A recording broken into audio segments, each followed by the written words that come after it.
What's up, witches? I'm Allie the Bronx Witch, and if you're new to my channel, I make videos about Wicca the religion, witchcraft the practice, and I do weekly tarot readings. And this video is the next video in my series called Celebrating the Esbats, and it is all about celebrating divine feminine energy during the moon phases in the month of May. So today is one of those sort of rainy, kind of lazy days, so I wasn't really in the mood to set up my usual filming situation. So forgive me, we're just sitting on the floor in my sacred space right now. So hopefully this view is okay, you're able to see me, and it's not too disorienting that it's a different view than usual. But I wanted to make sure to bring you guys information on celebrating an Esbat in the month of May. So if you haven't seen my previous Esbat videos, I definitely recommend checking them out.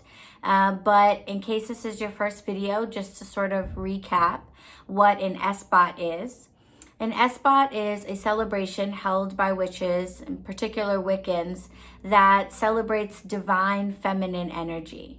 And so because of that, it usually corresponds with the astrological representation of feminine energy, which is the moon. So Esbats line up with the moon phase. It can be held at any time that is not a Sabbat, but most often an Esbat is held either on the full moon or the new moon of a month. Anyone can celebrate an Esbat, and Wiccans celebrate them in both coven and in solitary contexts. Esbats can also be really formal and ritualistic or something really simple. They might involve spell work and magical workings. They might involve just honorings of divine feminine energy, or they might be times for planning future spells, cleaning out your sacred space, or working on coven business with your coven mates. So how you choose to honor or celebrate an Esbat is entirely up to you. Just keep in mind that the idea is that at the Esbat is a specific time for honoring divine feminine energy. We get the name for the month of May from the Greek earth goddess Maya, M-A-I-A. She was a very popular deity that was worshipped not just in Greece, but all over the ancient world, even as far away as India. And across the world, May is seen as a time of birth, fertility, sex, and growth. And there are festivals and holidays all over the world held in the month of May that reflect these themes.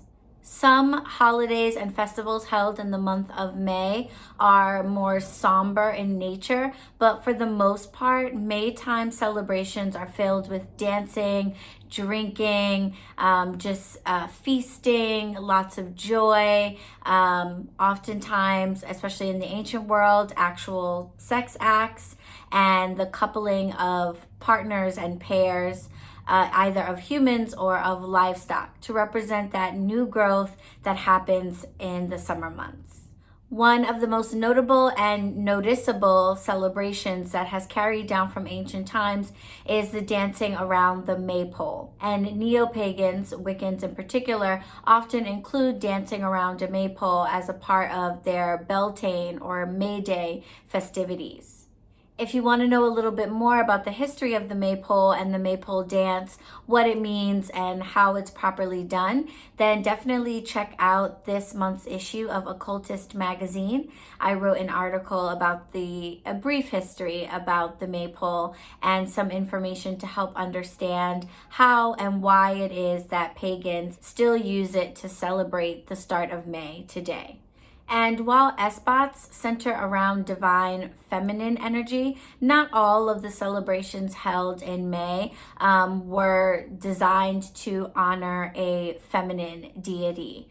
Some holidays and festivities, such as the festivals held by the Greeks to honor Pan in the month of May, is about honoring the masculine side of this time of year.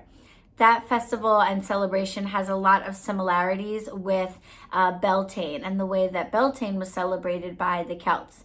Beltane being a fire festival. And the idea that the start of May or the start of summer on the pagan calendar is all about celebrating masculine forces that come to rise during the summertime. The masculine forces that have impregnated the feminine forces and that are an integral part of the story of how life continues to be born, live, and die, and then born again here on Earth. So this year, the full moon falls on Thursday, May 7th, 2020 at 6:45 in the morning. And it's going to be in the sign of Scorpio. And so this is really an interesting and exciting moon sign. I'm no astrologer. I always try to mention that.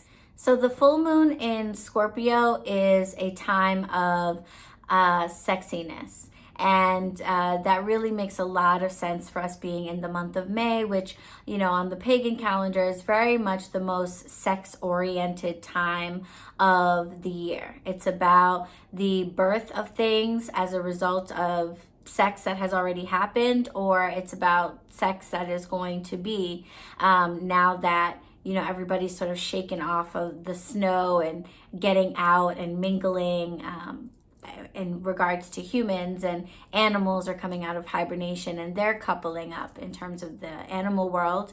Plants are doing the same things. They're being pollinated by birds and bugs that were dormant or that had flown, you know, south for the winter time, and they are mating and they are sprouting. And they are growing and running their roots deeper into the earth. So sex is a really strong theme for the month of May. And Scorpio really embodies that. Scorpio is a very sexy, kind of commanding and demanding energy. So you might feel yourself really wanting to kind of get out into the world and show off a little bit. If you've been working on something professionally, you might feel the desire to want to launch, drop your album, you know, anything like that. If whatever you've been working on, you might feel really ready to just kind of show it off. And you're ready to receive some attention, whether that be in the figurative sense in terms of attention or praise for something that you're working on, or it might mean literally physical attention. So you might, if you're single, you're not with someone, you might really be craving being in a physical relationship during the full moon in Scorpio. If you are in a relationship, then this would be a great time for romance and spending some physical time together. On the flip side, with the sun in Taurus, we have the opposite energy, where Taurus is really kind of complacent and a little bit more happy with what they have. Taurus energy is more about comfort and being comfortable.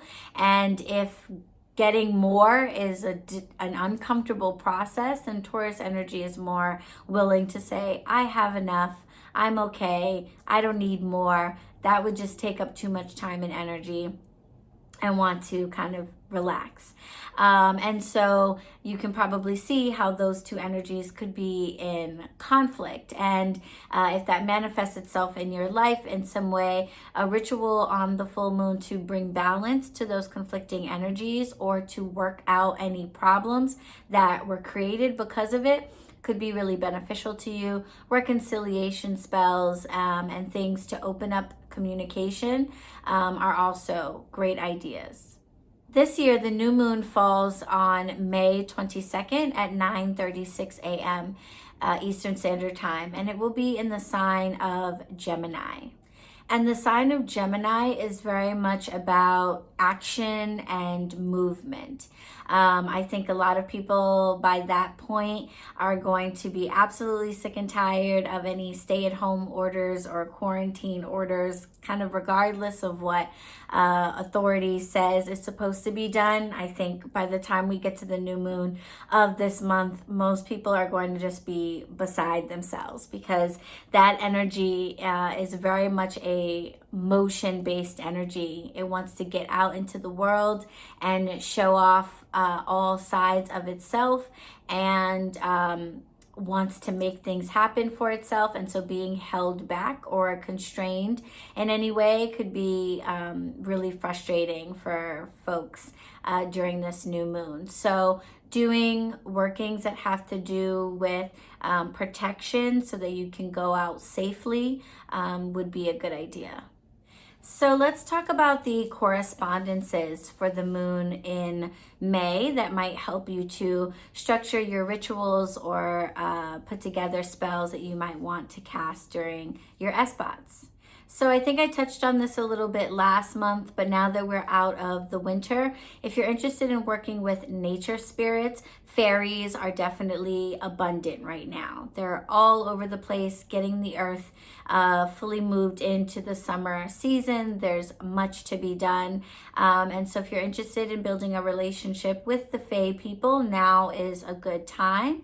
There are lots of intricacies and rules that you would want to follow when engaging with fairies. It's not something that I do for that reason. So I definitely recommend doing some research on fairy communities, how to interact with them, what types of offerings they like, how to approach them, etc., just to make sure that you're doing so in a safe way.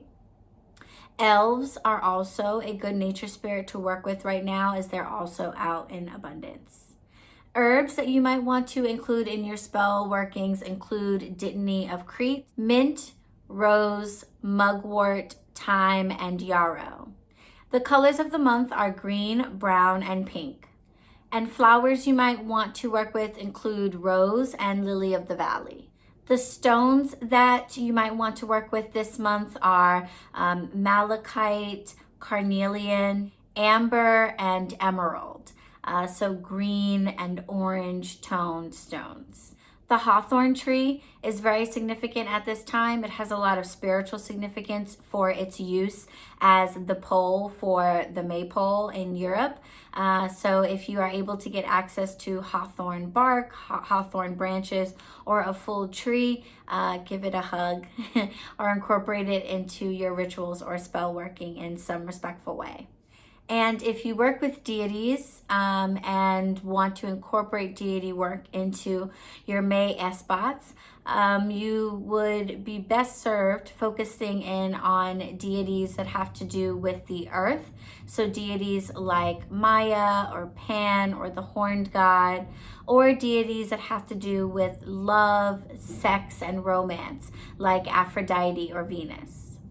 So what types of rituals are good to engage in during the May Esbats, or what types of spells might you want to work on? Before I talk about generally some ideas there, I wanted to specifically talk about something called drawing down the moon.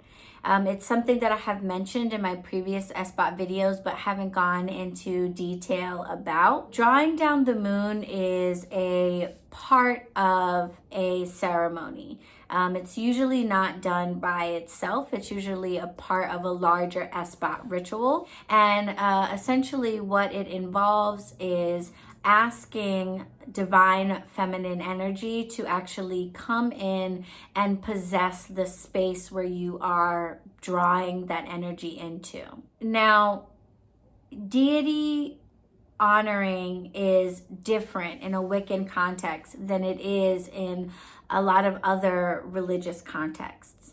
And so when we are invoking a deity or any other type of spiritual being, what we are doing is we're waking up that part of ourselves. So you can visualize it as divine feminine energy coming down and embodying your space, kind of like a possession. But when we think of a possession, we think of some foreign entity or foreign body coming into our body and taking over. And in Wicca, that's not quite what's happening. You could sort of describe it that way, but on a much deeper level, it's not just that we're asking divine feminine energy to come and fill our space, but we're awakening the part of ourselves and our space that is already divine feminine energy. I hope that makes some sense. So drawing down the moon is that process. It's the process of activating and awakening in your space and within yourself all of the divine feminine energy that is essentially already there. And we use the moon and the fact that it represents divine feminine energy astrologically as a tool to help us to do that. So while we call it the drawing down the moon, in many ways, we're not just drawing divine feminine energy down from the moon, but rather we're using the moon to kind of shine a light on the divine feminine energy that we already possess and focus in on it in a way that allows us to really utilize it to accomplish something or to just honor it. Luckily, the process of drawing down the moon is a lot more simple than my explanation of what it actually is. To draw down the moon, you really don't need much. Typically, this is done with a silver candle, silver relating to the moon and to divine feminine energy, a bowl of spring water, some clean filtered water, an appropriate incense, and an invocation that we call the charge of the goddess.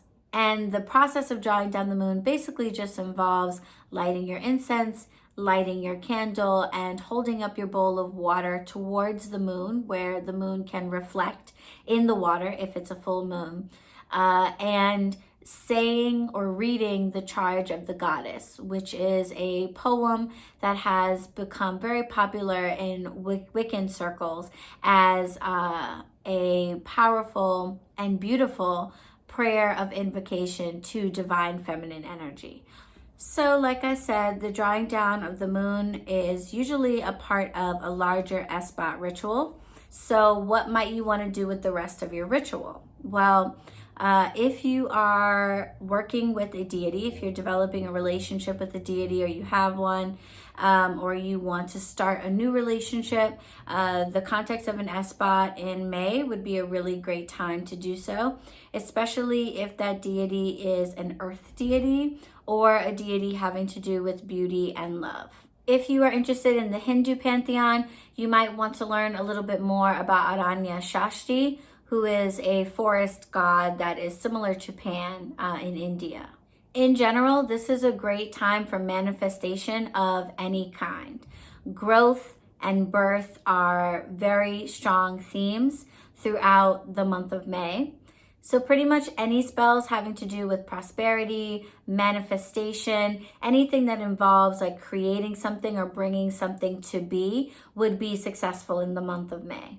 Rituals and spells that center around fire are also a good idea. Beltane is the festival of fire. And as we go into the summer months, solar energy, masculine energy, and fire are really important recurring themes. So any type of banishment work or purification work that uses fire to as the driving force to banish or to purify something would be best served in this month. And of course, love spells, especially anything having to do with beautifying someone to make them more attractive or to encourage pregnancy, protect pregnancies, or ensure easy and happy births. Consider doing a Surya Namaskar, which is a sun salutation. It's about 12 poses in yoga that are done in order to salute the sun and also to get a good stretch in. So you could always just start your day with a little Surya Namaskar. And finally, sex. Anything having to do with sex magic, whether that is spells or rituals in order to increase or improve sexual relationships, or whether or not this is magic done within the course of ritualistic sex, which does happen. Any form of sex magic is going to be well served by the energy of the month of May. So I hope you all found this video helpful or you just liked it. Let me know what you think about the casual on the floor filming. I'll try not to make it a habit unless you guys really like it. But if you did like this video in any way, make sure to click the thumbs up. If you have any comments or questions for me, just leave them down below. And of course, subscribe. Click on the bell button so you're notified every time a new video comes out. You can follow me on Instagram at BronxWitch, and I will see you in the next video. Blessed be.